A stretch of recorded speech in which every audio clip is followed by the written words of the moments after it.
Мен Оспан Сәния Нұркелді қызы, Қарағанды облысы Қарқаралы ауданы Бақты ауылында тұрамын. 3-ші сынып оқушысымын.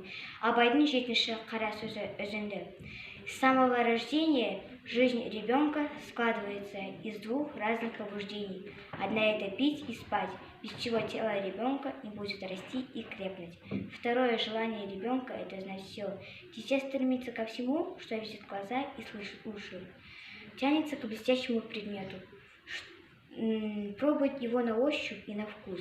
Подростком он интересуется уже абсолютно всем. Услышав лай собак, вечернего аула, смех или плач людей. Ребенок становится беспокойным. Что это такое? Почему так делает? От вопросов ребенка теряет покой взрослые. Человек утверждается на землю, что настигает тайное явление